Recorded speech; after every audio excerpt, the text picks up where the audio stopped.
The following podcast is intended for mature audiences. If you enjoy our work, please like, comment, subscribe, and follow the links in the description. Thanks for your support, and enjoy.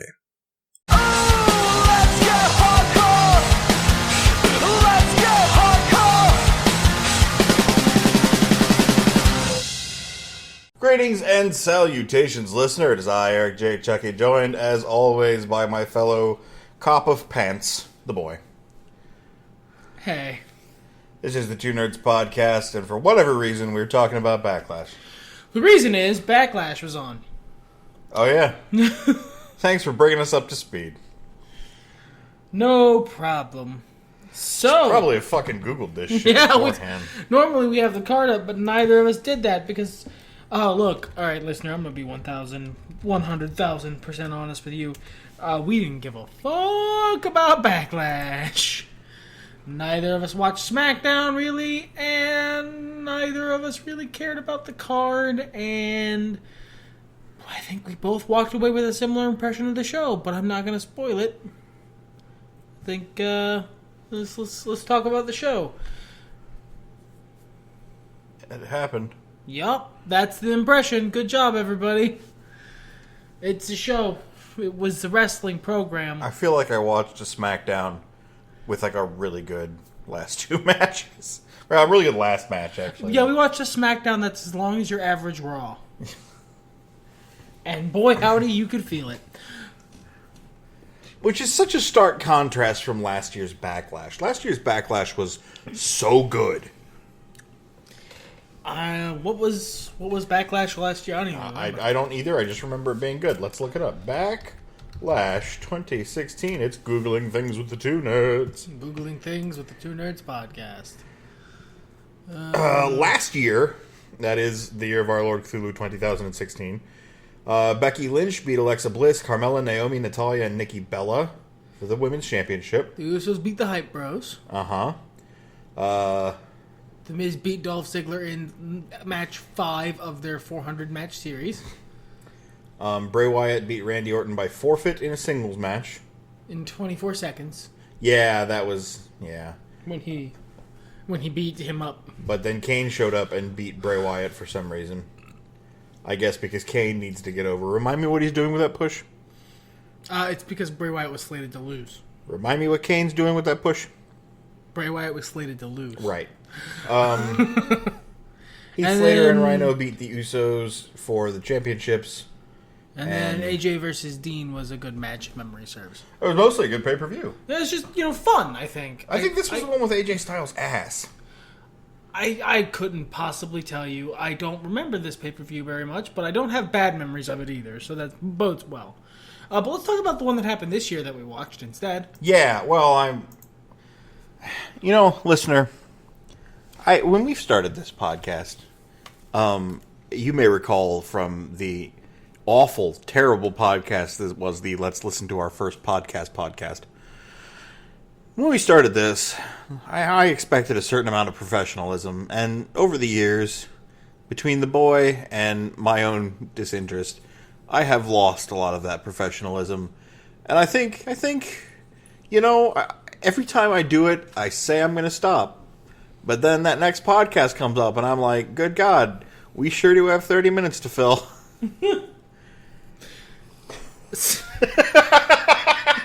No response. There is no response. The first match was Dolph Ziggler versus Shinsuke Nakamura. I understand this gimmick was bad. I don't know. Okay, I can tell you it's bad because colloquially we understand what each other means when we say bad. It wasn't good. I couldn't care less. This match was. It was slow, like most of the rest of the show. It was slow, but at the same... It was... I mean, I think... They had 15 minutes, and I feel like they did most of a very Japanese match, and then forgot the bit at the end. Where it gets well good, yeah. But it was a good match. It wasn't Alright, so I should preface this. I can't think of a match on this card that was bad. No, I agree. All of these matches were good wrestling matches. Yeah. Now, with that said, it did feel slow. The whole show, except for the main event. The main event really... The main event ramped up. And the tag team next match after this one. But it felt slow, it felt ponderous, and I think it had a lot to do with the fact that we don't care about SmackDown, even less than we care about Raw. Well, and I mean, even there was a match on the card that I did care about, but I cared about it and noticed it was still slow. I was engaged, but also could recognize that this was moving just as ploddingly as the rest of the show. But you liked it more because... Oh, sure. Whereas the slow pace in the combined with the characters and storylines we didn't care about made a lot of this kind of a slog to get through. I'm not even going to lie to you. I have never seen the both of us more distracted through a pay-per-view. One of us, sure. Both of us, no. And this one was... I played with the cat and the laser pointer for like an entirety of one match. I think it was Kevin Owens versus AJ Styles. For the majority of that match, I was literally just playing with the cat. I was kind of looking at the screen once every now and again. I just couldn't. I was out of fucks to give. And during Luke Harper and Erick Rowan, I was literally on Tumblr. I liked that match. I liked the storyline. I thought it was good. I don't dislike the match. It's just I couldn't... The rest of it had sapped my will to watch wrestling. And it's like, okay, I've seen a lot of articles online that talk about how this pay-per-view is predictable and that's the problem. I don't feel like that's the problem. Yeah, predictability isn't the issue here. I think it's more that, the actual in-ring work was so stuttered. If I were to edit these matches, I know of a lot of fat to trim. There was a lot of points where, to use slightly more industry terms, a lot of points where the people in the ring, instead of, active selling, they died. They hit the ground, they flopped over, and they laid on the ground for a while. And while that's good for the end of the match, if you do it 5 minutes into the match, all it does is suck out of all the joy and excitement out of the room. Well, and you can make something happen, but instead of the, wrestler on offense pressing the attack or entertaining the crowd or anything, they didn't. And there was a lot. They had a little points. rest. There was a lot of points like that. Yeah, throughout the whole show. And and the funny thing is, I'm looking at the match lengths, and none of them were ridiculous. Kevin Owens and AJ Styles had the longest match by a good margin, and as a credit to them, it didn't feel significantly longer than any of the other matches, but they all felt long. Yeah. They all felt like they could use some lost time. Except for the tag match, which I would have taken 35 more minutes of. And that was the shortest match on the card. Well, second shortest. Shortest on the... No, 15 seconds. You're right, second shortest. The next match, Shinsuke went over Dolph Ziggler because, of course, he did. He's not going to lose his debut when he's got that much heat. Yes, Mr. Miller, Shinsuke Nakamura beat Dolph Ziggler. What the fuck are you smoking?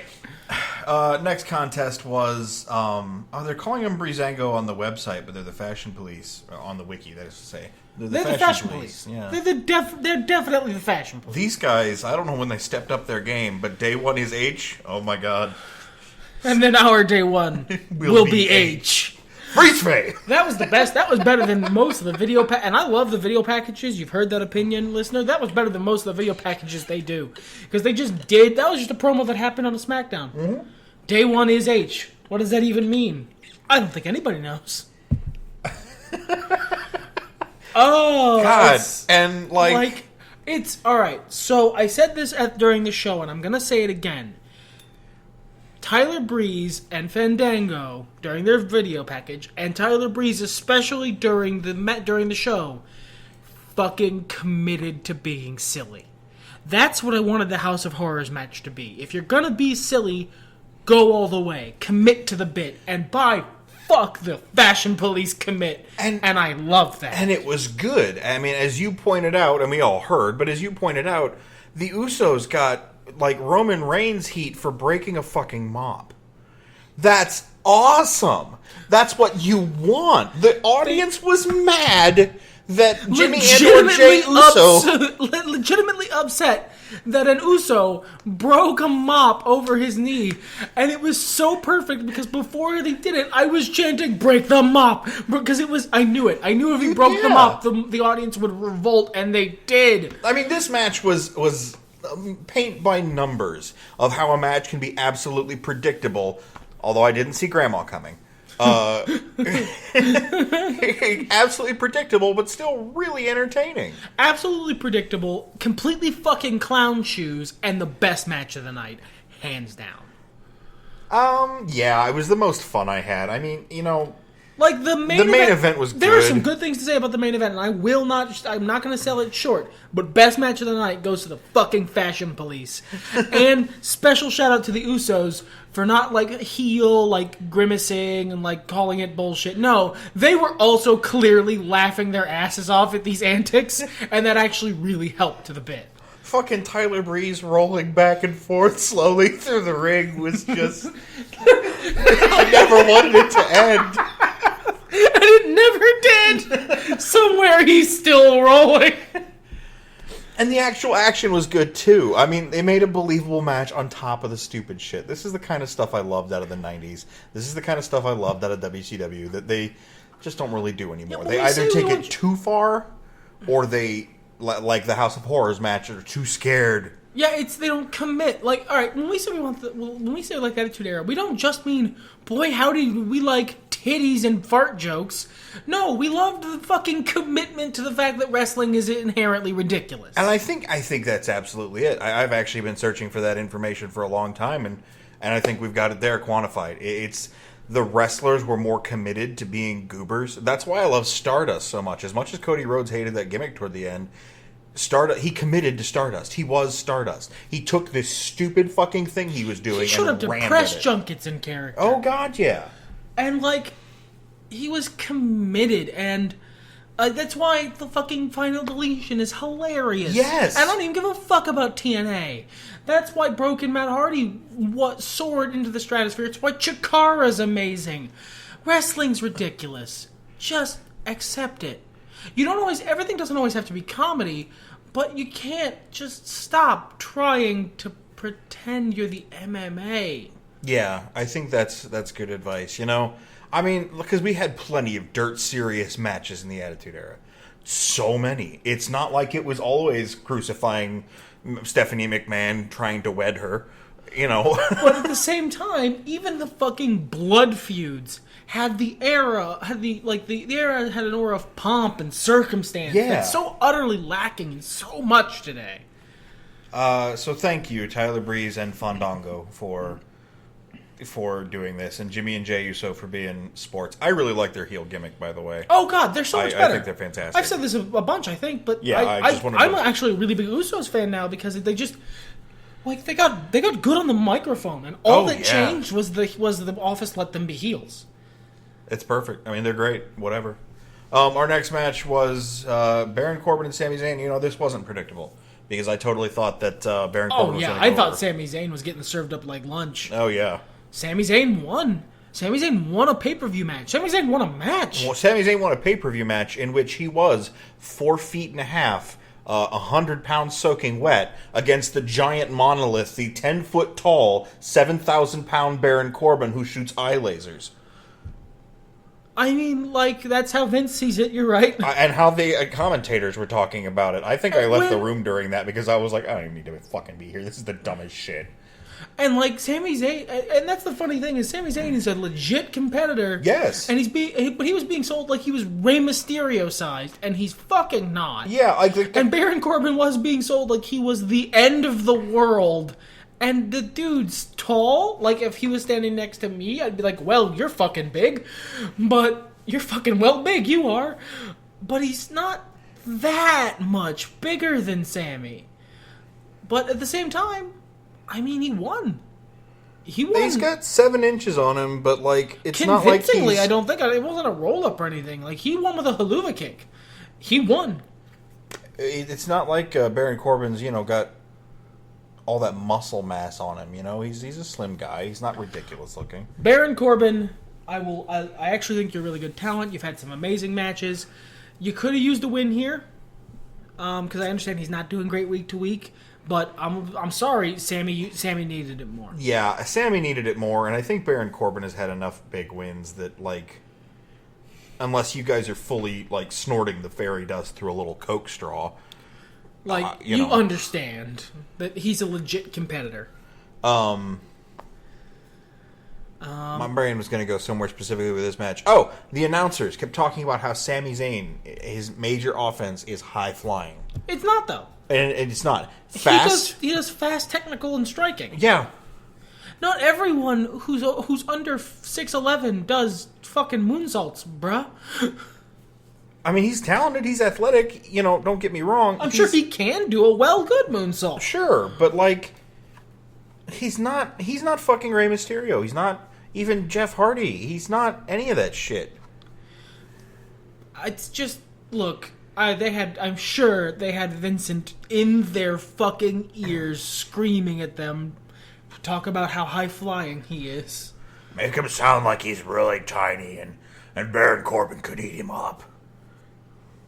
What's up, Vince? You been to DeviantArt lately? Yes. For him! Oh, shit.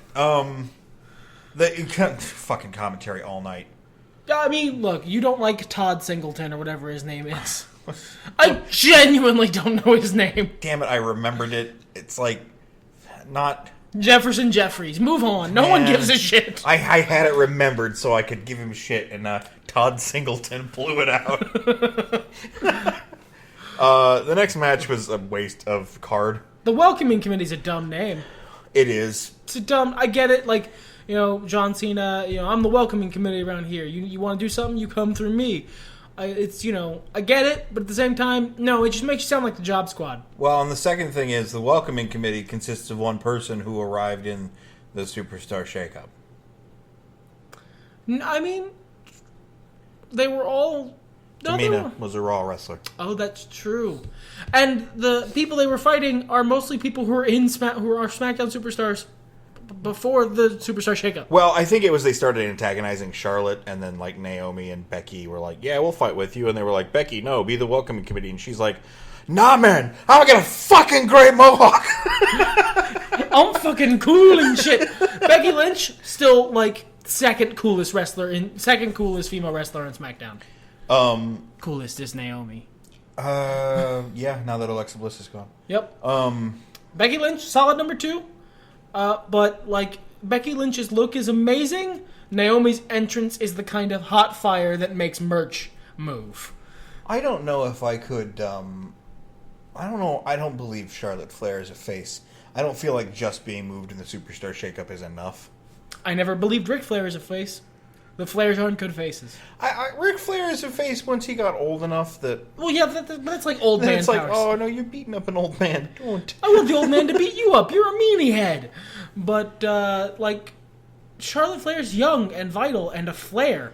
I'm sorry, no. Well, she you're just a spent bad the last person. 2 years, like, actively cheating to retain her title. She spent the last 2 years actively cheating and shitting on everyone and calling her father awful. Side note, her father was awful. And, like, not 2 months ago was she just bitching at somebody about being a fan. No, I'm sorry. Like, look, the fairy dust exists. It's a new show. I get it. Right, but you motherfuckers do joint pay-per-views and we're not dumb. Come on. It's just, like... That could have used a slower turn is all I'm saying. Like, AJ Styles. AJ Styles, perfectly fine as a face. Which is weird, because at WrestleMania, I mean, he was, like, not as heel... And I don't know what the fuck he's done since then, because this is the first SmackDown pay-per-view, Well, I mean, to be fair, the fans were already on his side. Mm-hmm. The turn was natural. It was well-timed. Maybe a little sooner, to be honest. I haven't heard him cut a promo. I don't know how his promos are as a face. Maybe I'll like him better. But I'm going to be honest with you. It was good. It provided clean audience feedback and sizing, and it was nice. It was nice to hear the audience on the storyteller's side for a change. But we're not to that match yet. Not quite. The welcoming committee won, and a lot of people seem surprised by that as well. I don't know why. This is an easy place to get those 3 characters a win. Without hurting the championship, and without being at an important pay-per-view. And Becky Lynch, tapped out. I'm not sure why anyone's surprised about that. I mean, one, I mean, it was to the fucking sharpshooter, so that's fine. And 2, she's clearly the least over on that list. Not by my choice. I would prefer that you dump Charlotte Flair into a garbage can and push Becky Lynch to the moon. But the facts are what they are. Charlotte Flair and Naomi are more legit contenders right now. If someone's going to eat the fall, it's probably going to be Becky. Also, Jabil's called Natalia Hart. It's Neidhart. Yeah. Look, John. I think I could fully call myself a JBL apologist at this point. He's good on the mic. He's good on the mic, and I don't like. Wrestling's hard. You get ribbed. You got to earn respect. That is how it is. If you don't like it, don't be involved in wrestling. I think there's a line, especially when it comes... I mean, we're suffering, not just in the specific JBL-related incident, but in a broad sense from the transition from wrestling being a fully independent entertainment aspect to being a multinational corporation. And the ever ongoing transition from it being a closed house to an open one. Right. And like... I mean, we're nearing the end of that, I think. I think we've ironed out most of the wrinkles. But they fired Bill DeMott, all right. There's still some left, and, like, the boys and the backstage and the ribs, while I don't think they need to go away or anything, one also has to exercise caution when performing them. No, when too far is what you're approaching. But he's an asshole. He is. There's no one would argue with that. Like, I wouldn't want to hang out with John Bradshaw Layfield. I wouldn't want to exist in the same building with him where he knew who I was for too long and didn't like me. No, even if he liked me, that's true. He doesn't care. No, he does the ribs. But like, independent contractor bullshit. I still can't believe that's the case, but. That's the other wrinkle that will absolutely be the case until Vince dies. Oh, I'm sure. Oh, no doubt. Like, that's unless he is forced by law to not make it the case, it will absolutely be the case until he dies. Yeah, but Paul was one of the boys. I don't think he'll continue that trend. It depends. It depends on what's best for business. But this match, it was just the same as the other fucking matches on the card. It was what it was. It happened. It moved on. James Ellsworth still has a job? Good for him. I ain't even hating. I'm just baffled. I think he is too. I think I've heard him say something like, I didn't expect this to last this long. I figure everything else is just gravy. Fair enough. Fair enough, pretty Jimmy.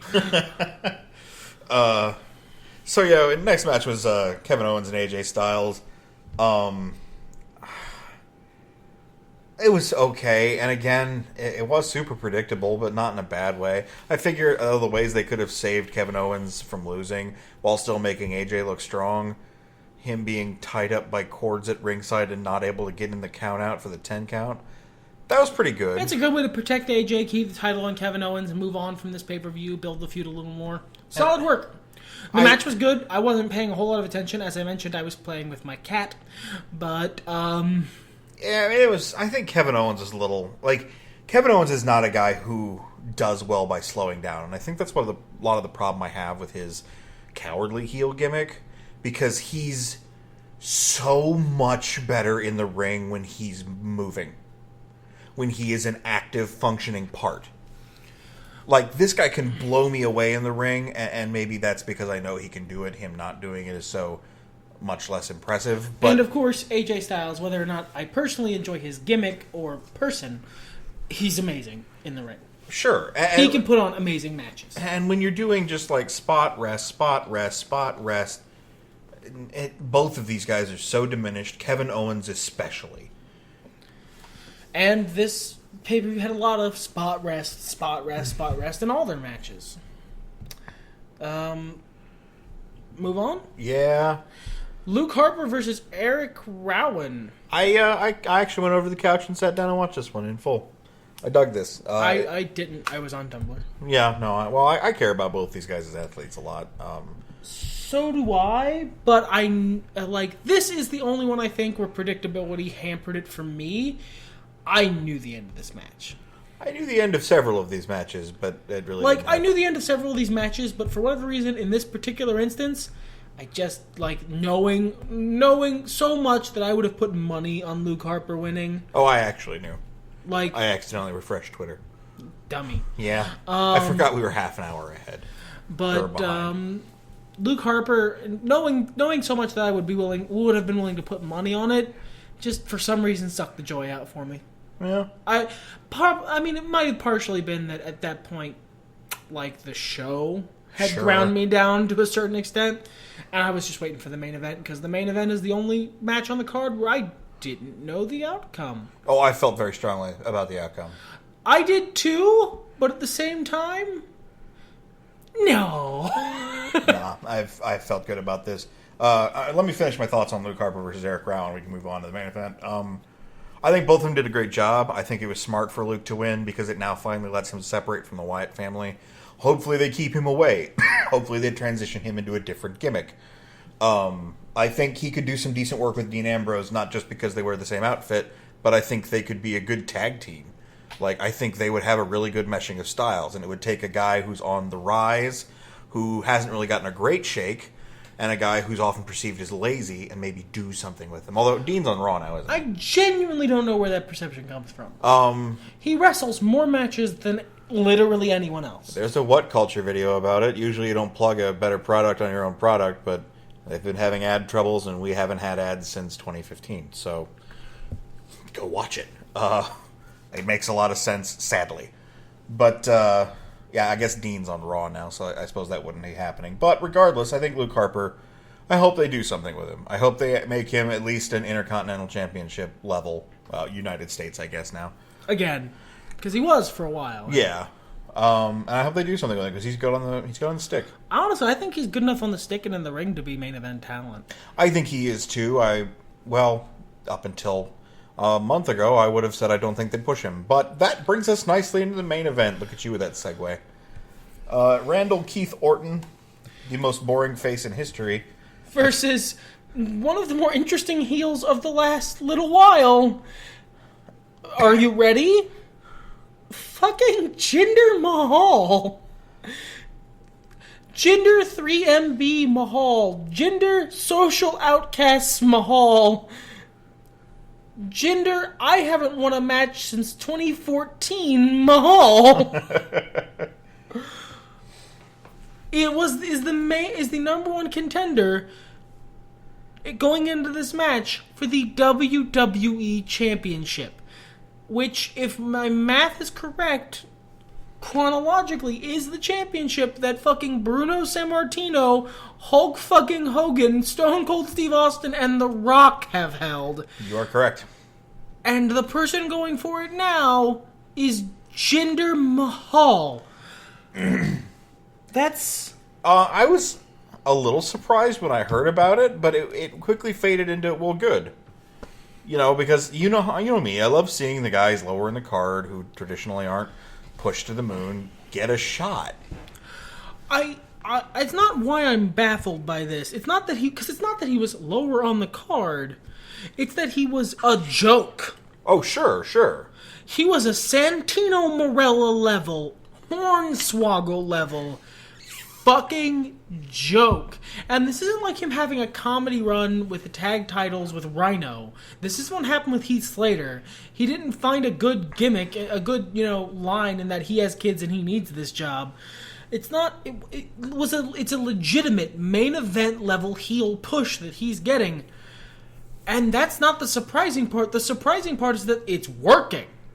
For some people, other people don't like it, and there's a lot of talk around it, and I think that's very interesting as well. Ironically, we did spend a lot of time talking about how boring the rest of the show was. I kind of thought I'd have to fill a little more time getting to talk about how strange this whole Jinder Mahal thing is. So those of you who aren't in the know, and if you aren't, I don't know why you're coming to our podcast for information and news, but thank you. Consider subscribing to my Patreon. First of all, WWE wants to even more strongly secure the Indian market than they already have. They currently have, a good foothold there. Indians buy a lot of Roman Reigns t-shirts. If you look at the merch distribution by location, Jesus. Well, and they've been spreading their fingers through Hunter's insight into many pies. All around the world, Vince is coming for you. And India is a market that they haven't really secured. He came back with a really good look, steroid use or not. He says he doesn't, obviously. Absolutely. I want to make this aside right now. Nobody fucking cares if he's on steroids. The only reason it would be bad is A, if they're illegally acquired, for U.S. law. Because you can legally acquire what effectively are steroids, so long as you're not doing athletic competition.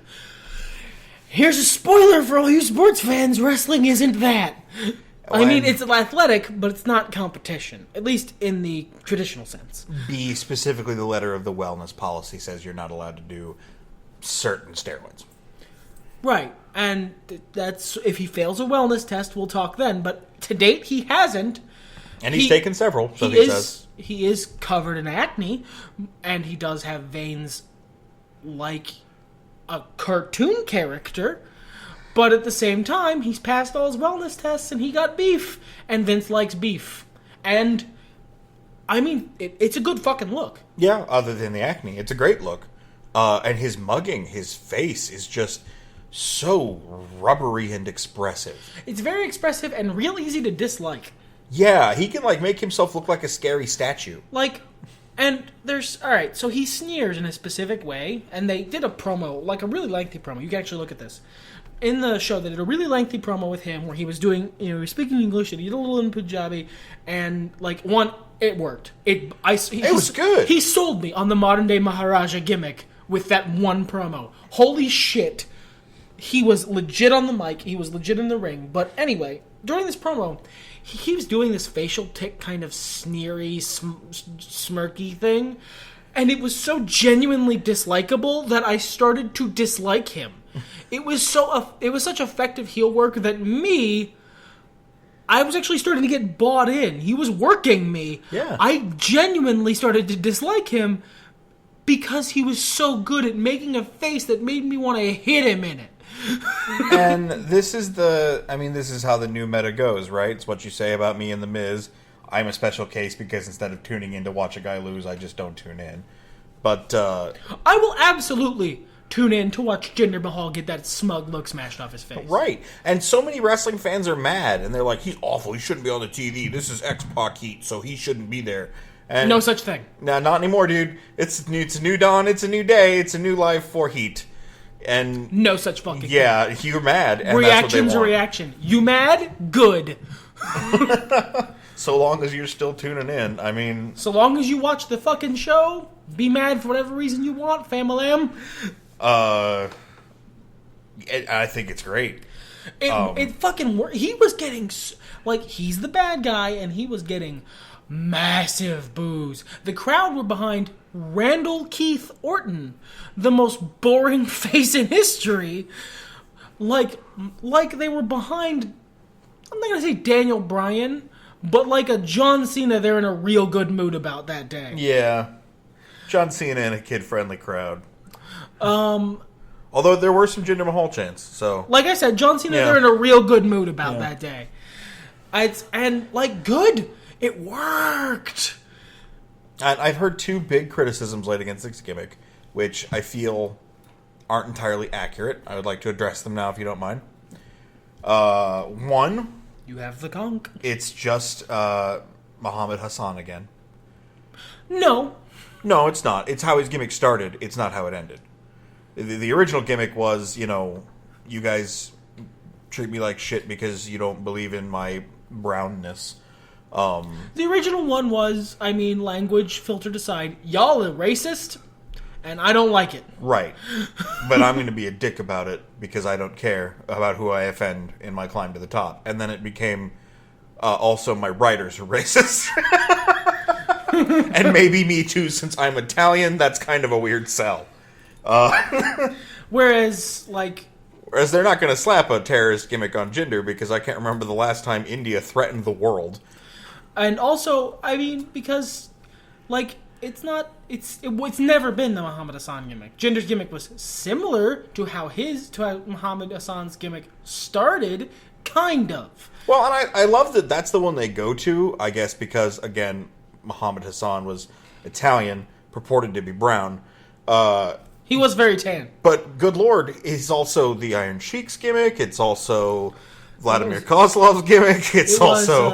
It was fucking Sergeant Slaughter's gimmick for a while. Yeah, fucking. It was, we don't like foreigners. You're a foreigner. Foreigners bad. That's not, Foreign Menace is not a new gimmick. I don't know if you guys have noticed. Yeah, you're watching the same fucking wrestling show I am. But do you download the same Legends DLC? But this gimmick is, it's like, in the modern era, it also rings a lot more genuine in that you do feel like he's probably really popular in India. Possibly. Whereas the Iron Sheik, no, they probably hated him too, just because he's a fucking asshole. Right. But, you feel like Jinder Mahal is popular. He could be like the Stone Cold of India. This guy's doing the wrong thing, but he's doing it for the right reasons, you know? And he's getting his. Yeah. And he's the everyman, only in this case, he's the fucking modern-day king. Right. Oh, man, that's a good fucking name. Oh, it's perfect. That's fantastic. That rolls off the tongue. That is fucking the Ayatollah of rock and roll level good. Shit. Criticism number 2 I hear is that it's the same gimmick as Seth Rollins had with J&J Security. Which, again, having minions is not a gimmick. I don't know who you're talking to, internet wrestling crowd, but having minions is not a gimmick. Well, and even if it were similar, it's still really different, because with Seth Rollins, he was scrambly and nervous. He was Draco Malfoy. And those were his Crab and Goyle, and he still had to answer to, Voldemort. He still had to answer to his father, Voldemort. Yeah. Whereas here, it is Voldemort with, Lucius Malfoy and Snape. Well, it's fucking... It's a villainous king from a D&D campaign and his footmen. Yeah. It's fucking Pain and Panic, and he's Hades. Yeah.